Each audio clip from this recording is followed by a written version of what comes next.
Assalamu alaikum to all of you. This is your boy Hamza and welcome to my YouTube channel Hamza Talks Cricket.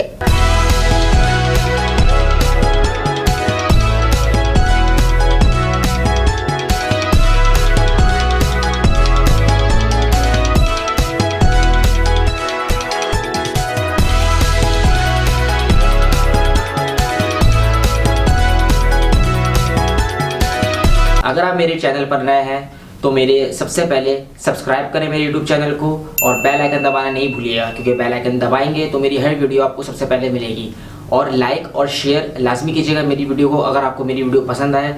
और दूसरी बात, अगर आप मेरी बात से एग्री करते हैं और अगर मेरी आप बात से डिसएग्री करते हैं तो भी आप कमेंट्स में लाजमी बताया करें, ताकि मुझे इससे पता चलता है कि कितने लोग मेरी बात से एग्री और डिसएग्री करते हैं। दूसरी चीज़, मेरा जो इंस्टाग्राम अकाउंट है aquarius.hamza96 और फेसबुक पर जो पेज है हमजा टॉक्स क्रिकेट, जो कि आपके स्क्रीन पे शो हो रहा होगा, आप लोग लाजमी मुझे इंस्टाग्राम पे फॉलो करें और मेरा फेसबुक पेज जो हमजा टॉक्स क्रिकेट उसको लाइक करें। आज हम बात करते हैं कुछ नए टॉपिक्स पर जो कि मैं लेकर आया हूँ आप लोगों के लिए। सबसे पहला जो टॉपिक है वो है हमारा हफीज़ और सरफराज, जिसका जो इशू चल रहा है हम उस पर बात करते हैं। ये क्या है, कुछ लोगों को पता है, कुछ लोगों को नहीं पता। जिस तरह पाकिस्तान साउथ अफ्रीका की T20 सीरीज़ हो रही है, उसी तरह सोशल मीडिया पे भी एक T20 सीरीज़ चल रही है जो कि चल रही है हफीज़ की और सरफराज की। जी हाँ, जिस तरह हमारे जो सीनियर प्लेयर्स हैं, हमेशा की एक रिवायत है, कहीं ना कहीं कभी ना कभी किसी ना किसी मोमेंट्स पे हमारे बड़े प्लेयर्स की कहीं ना कहीं गर्मा गर्मी और मुँह मारी और फाइट्स बहुत ज़्यादा होती हैं। मैं सबसे पहले एक बात कहना चाहता हूँ कि हम लोग ये भी देखते हैं कि ये ज़्यादातर चीज़ें एशिया में होती हैं, क्योंकि अगर हम बाहर की बात करें तो कभी आपने ये नहीं सुना होगा कि जॉस बटलर और जॉनी बेस्टो की कभी लड़ाई हो रही है, या कभी ब्रॉड और एंडरसन की कभी लड़ाई हो रही है, या कभी आपने साउथ अफ्रीकन प्लेयर्स के लिए कभी नहीं सुना होगा, ऑस्ट्रेलियन प्लेयर्स के बारे में कभी आपने नहीं सुना होगा। मैं ये नहीं बोलता कि कहीं पर लड़ाई नहीं होती है, कहीं पर मुँह मारी होती है, लेकिन जिस तरह हमारे मुल्क में, स्पेशली मैं अपनी मुल्क की बात करूँगा, पाकिस्तान में होता है कि सीनियर प्लेयर्स आपस में इतना तासुबपन आ जाता है कि वो चीज़ फिर हमारे सोशल मीडिया पे चली जाती है और लोग पूरी दुनिया पे हम लोगों का मजाक उड़ाती है, जो कि बहुत चीज़ गलत है। मामला है क्या? वो मामला ये है कि जिस तरह से रिजवान की परफॉर्मेंस थी T20 में भी और टेस्ट में भी, उस पर हफीज़ ने, जो कि हमारे T20 प्लेयर भी हैं और इंटरनेशनल प्लेयर हैं, मोहम्मद हफीज़, उन्होंने एक ट्वीट किया। उसमें ये लिखा कि रिजवान के बारे में लिखा कि रिजवान जो है अब बहुत नंबर 1 प्लेयर हैं और उनकी जो जगह थी वो पहले से बनती थी, लेकिन अब उनको जाके चांस मिला और वो बहुत पहले ही उन्होंने प्रूव कर दिया था, लेकिन उनको चांस अब जाकर मिला। इस पर जो है सरफराज को शायद बुरा लगा इस बात का, और सरफराज भी मैदान में आ गए और उन्होंने भी उनके रीट्वीट किया और उन्होंने यही बात बोली कि जितने भी पाकिस्तान के विकेट कीपर्स हैं, चाहे वो शुरू से उन्होंने गिनवाए, शुरू से लेकर एंड तक उन्होंने सब बताया, अब तक रिजवान है, तो उन्होंने ये बोला कि जो नंबर 1 प्लेयर विकेट कीपर होता है वही करंट टीम में होता है। और उसी तरह उन्होंने ये बात बोली कि राशिद लतीफ़ का बताया, मोइन खान का बताया और भी पुराने वसीम बारी का बताया कि जो विकेट कीपर्स थे जिन ज़माने में उन्होंने खेला वो सब उस टाइम के करंट प्लेयर्स थे। और इसी तरह रिजवान की परफॉर्मेंस थी और रिजवान इस टाइम करंट है। तो उस पर ये मामला चल ही रहा था कि बीच में जो है मोहम्मद आमिर आ गए, और मोहम्मद आमिर का पहले भी हफीज़ के साथ एक इशू हो चुका है, जो फिक्सिंग के ऊपर बात हुई थी। हफीज़ ने बोला था मैं इनके साथ नहीं खेलना पसंद करता, तो वही यादें दोबारा ताज़ा हुई कि आमिर भी सरफराज की हमदर्दी में क्या उठे कि जो लोगों का काम है, यानी कि हफीज़ को वो टॉन्ट मार रहे थे मोहम्मद आमिर के लोगों का काम है बोलना, और लोग तो बोलेंगे आप बहुत नंबर 1। सरफराज को ये कह रहे थे कि आप नंबर 1 कैप्टन हैं, आपने हमें चैम्पियंस ट्रॉफी जितवाई है, और चैम्पियंस ट्रॉफी भी उन लड़कों के साथ जितवाई जिनमें ज़्यादातर यंग लड़के थे।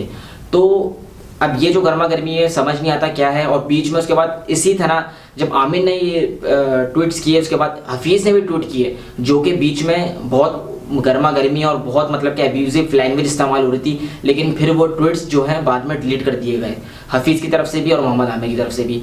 उसके बाद जो है आपको पता है मीडिया ने फिर ये सवाल वसीम खान से किया, जो कि हमारे डायरेक्टर हैं क्रिकेट के, तो उन्होंने ये बात बोली हफीज़ के लिए, उन्होंने बहुत गुस्सा किया। उन्होंने यही बात कही कि हफीज़ को चाहिए, उनका काम है क्रिकेट खेलना, वो क्रिकेट खेलने फजूल टॉपिक्स पे या फजूल चीज़ों पर बात करना वो बंद कर दें। उनका सिर्फ एक ही काम है और वो काम है क्रिकेट खेलना, दैट्स इट। लेकिन यही बात बोलूँगा कि मैं अगेन एक चीज़ कहना चाहता हूँ कि हमारे जो प्लेयर्स हैं उनमें एक बहुत कि ये गलती है कि कभी भी हम लोग जो है आपस में मिलकर नहीं रहते, कहीं ना कहीं तासुबपन, कहीं ना कहीं लड़ाई आ जाती है। और ये मैं फिर कहना चाहता हूँ कि हमारी पाकिस्तान की टीम जिस तरह की है वो दुनिया जानती है कि अगर हम एक होकर खेलते हैं, चैंपियंस ट्रॉफी आपके सामने है कि हम फर्स्ट मैच इंडिया से हम हारे थे और किस तरह हारे थे सबको पता है, लेकिन जिस तरह हम जय होकर कमबैक जो हमने किया है कोई भी टीम की हिम्मत नहीं थी वो पाकिस्तान को हरा सके, और किसी को भी ये बात नहीं पता थी कि पाकिस्तान इस तरह से कमबैक करेगा कि वो जो पुरानी पाकिस्तान टीम थी वो नज़र भी नहीं आएगी। तो यही बात है कि जो हमारे प्लेयर्स हैं वो बहुत मतलब कि अगर इन चीज़ों को ख़त्म करें और ये चीज़ अगर आपस में ही सॉर्ट आउट करें तो ये बहुत अच्छी चीज़ है।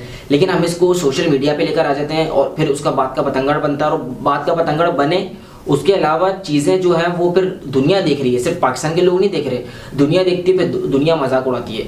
उम्मीद करता हूँ कि पाकिस्तान क्रिकेट बोर्ड इस चीज़ में हफीज़ और सरफराज के इशूज़ में वो ये मामला हल करवाएंगे और उनको आइंदा के लिए वार्निंग भी देंगे कि अब इस तरह के इश्यूज नहीं होने चाहिए। दूसरी हम बात करते हैं आज जो कि है शाहीन शाह अफरीदी। शाहीन शाह अफरीदी, जी हाँ बिल्कुल, शाहीन शाह अफरीदी हमारे पाकिस्तान के मेन बॉलर, जो भी करंट फास्ट बॉलर जिनका बॉलिंग अटैक उनके बिना मुकम्मल नहीं है।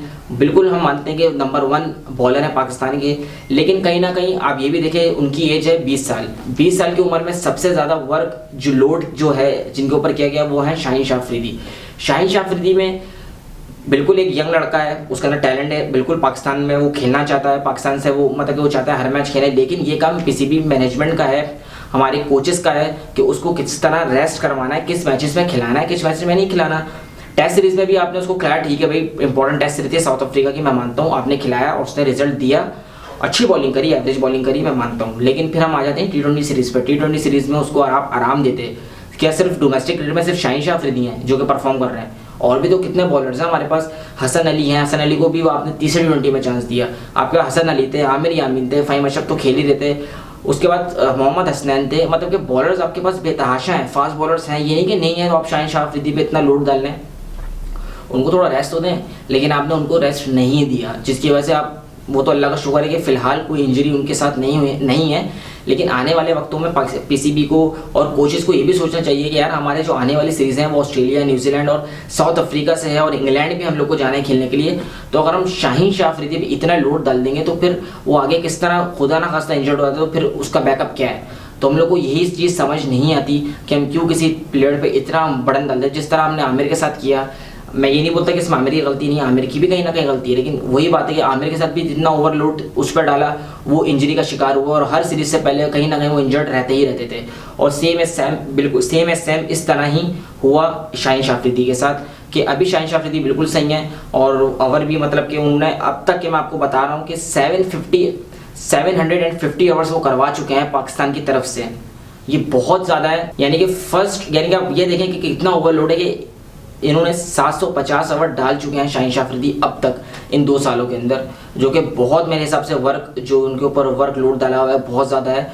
और इस पे पीसीबी को सोचना चाहिए कि अगर हम इस ये हमारा बहुत बड़ा बॉलर है, अगर हम इसके ऊपर इतना प्रेशर डाल देंगे, छोटी छोटी सीरीज़ में भी इसको चांस दे रहे हैं, तो फिर फ़ायदा क्या है, इसको हमें सेव करके बड़ी सीरीज़ों के लिए हमें इनको सेव करना चाहिए, जस्ट लाइक इंग्लैंड है, साउथ अफ्रीका है, इस तरीके से हम लोग को इसको बचा के रखना चाहिए। अभी आपकी होम सीरीज थी, आप आराम से नए नए प्लेयर्स को चांस दे सकते थे। मोहम्मद हसनैन थे, हसन अली ने फाइनल खेला है आपका, उसके अलावा हारिस रऊफ को भी आपने दिया चांस, लेकिन बहुत से नए नए प्लेयर्स थे आपके पास, आमिर यामीन थे, अमाद भट्ट थे, बहुत अच्छे बॉलर्स थे, आप उनको यूटिलाइज कर सकते थे, लेकिन आपने शाहीन पर इतना वर्क लोड डाला है। और दूसरी बात, बेशक पाकिस्तान क्रिकेट टीम के कोचेस को इतनी अकल नहीं थी जितनी अकल लाहौर कलंदर्स के कोचेस को और उनके कैप्टन को है। उन्होंने आते साथ सुहेल अख्तर जो लाहौर कलंदर के कैप्टन है, उन्होंने ये बात बोली कि हमें पता है कि पाकिस्तान के लिए कितना ज़रूरी है शाहीन शाह अफरीदी, क्योंकि वो मेन बॉलर है पाकिस्तान के, तो हम उनको कुछ मैचेस में रेस्ट भी कराएंगे और कुछ मैचेस खिलाएंगे जो हमारे लिए हमें लगता है वो इम्पोर्टेंट है।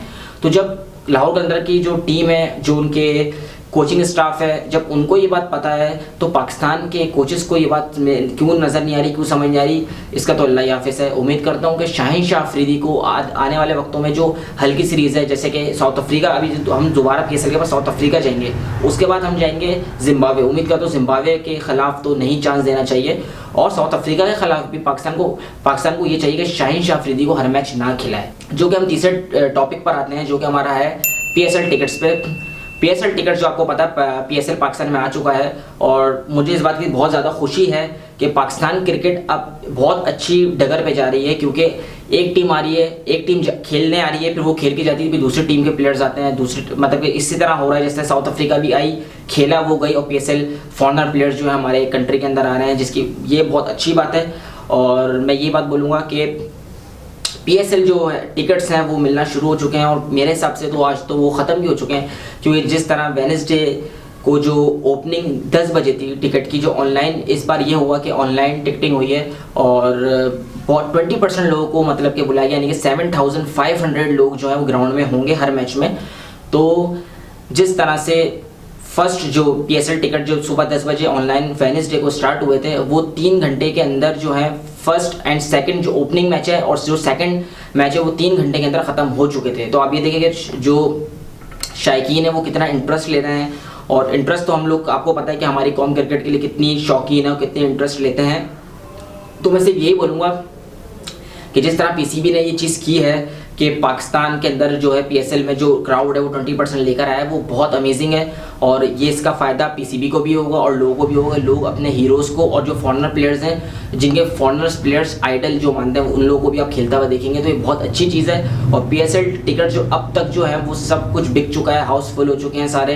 20% जो था हर मैच का वो हाउसफुल हो चुका है। और इस बार जो PSL मैचेस होंगे उसमें बहुत मज़ा आएगा और बहुत मतलब कि अच्छी क्रिकेट हमें देखने को मिलेगी। चौथा टॉपिक मेरा ये है, जो बड़ी खबर है वो ये है कि PSL के जो मैचेस हैं वो ऑफ कोर्स सी बात है, फर्स्ट राउंड जो है खेला जाएगा वो कराची में खेला जाएगा। तो सारे फॉरेनर प्लेयर्स जो हैं उनकी कराची जो है आमद होना स्टार्ट हो गई है और बड़े बड़े नाम जो हैं वो कराची पहुंच चुके हैं। जैसे कोचिंग स्टाफ से अगर आप बात करते हैं, जैसे हर्षल गिब्स आ चुके हैं, जूलियन फाउंटेन आ चुके हैं जो कराची किंग्स के फील्डिंग कोच हैं। उसके अलावा जो है बैन कटिंग जो है वो आ गए हैं। क्रिस गेल आए थे, लेकिन क्रिस गेल जो है श्रीलंका की जो सीरीज़ आई है उसमें उसके लिए वो अभी कुछ मैचों में वो अवेलेबल नहीं होंगे। मोहम्मद नबी आ गए हैं, राशिद खान आ गए हैं और इसी तरह से बैन डंक आ गए हैं। और इसी तरह से बड़े बड़े प्लेयर्स जो हैं वो जो कि पाकिस्तान PSL खेलने के लिए आ गए हैं। तो ये बहुत अच्छी बात है कि पाकिस्तान के अंदर PSL हो भी रही है और फॉरेनर प्लेयर्स ज़्यादा से ज़्यादा day by day her year जो है नए नए प्लेयर्स जो करंट हर टीम में खेल रहे हैं वो भी मौजूद है।